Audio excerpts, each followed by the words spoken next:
बहुत सारे स्टूडेंट्स को ऐसा लगता है कि अगर उन्होंने सिर्फ क्लासेस ले ली हैं तो now they are fully prepared for the exam.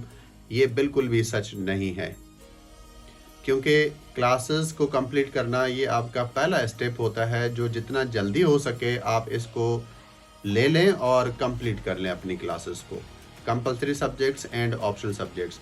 क्योंकि जितना जल्दी आप अपनी क्लासेस कंप्लीट कर लेते हैं, आपके पास उतना ज़्यादा टाइम बचता है रिमेनिंग चीज़ों को कवर करने के लिए।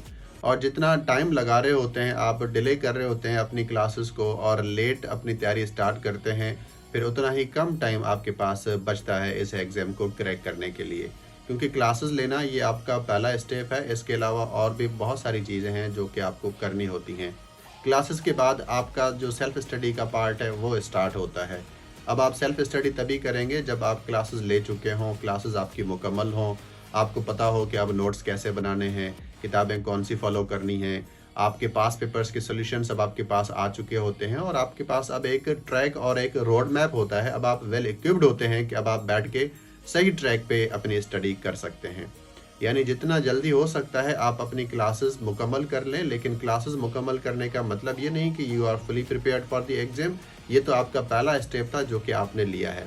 अब इसके बाद मज़ीद कुछ स्टेप्स हैं जो कि आपको लेने हैं, जिसमें पास पेपर सॉल्यूशंस भी है और भी बहुत सारी चीज़ें हैं, मॉक पेपर्स हैं, टेस्ट है, रीडिंग है, नोट्स मेकिंग है। और इसी के साथ साथ आपको पता चल रहा होता है कि आपका कौन सा सब्जेक्ट जो है वो वीक है, कौन सा एरिया वीक है, लैंग्वेज कहाँ पर है आपकी और आप कहाँ स्टैंड करते हैं। फिर उन चीज़ों के ऊपर काम करने की बारी आती है।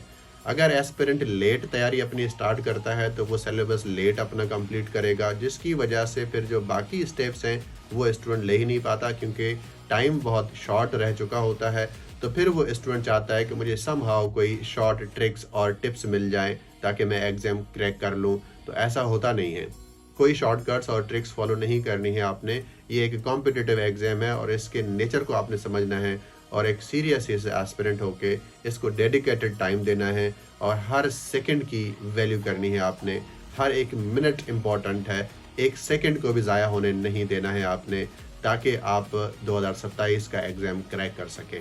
और जैसे ही आप सीएसएस का एग्ज़ाम पास कर लेते हैं, ओवरनाइट आपकी ज़िंदगी चेंज हो जाती है। लेकिन उस दिन के लिए आपको काफ़ी सेक्रीफाइसेस करने पड़ते हैं, काफ़ी स्टेप्स लेने पड़ते हैं, कंफर्ट जोन से निकलना पड़ता है। जब आप ये सब कुछ करते हैं तभी जो है आप क्वालिफाई करते हैं।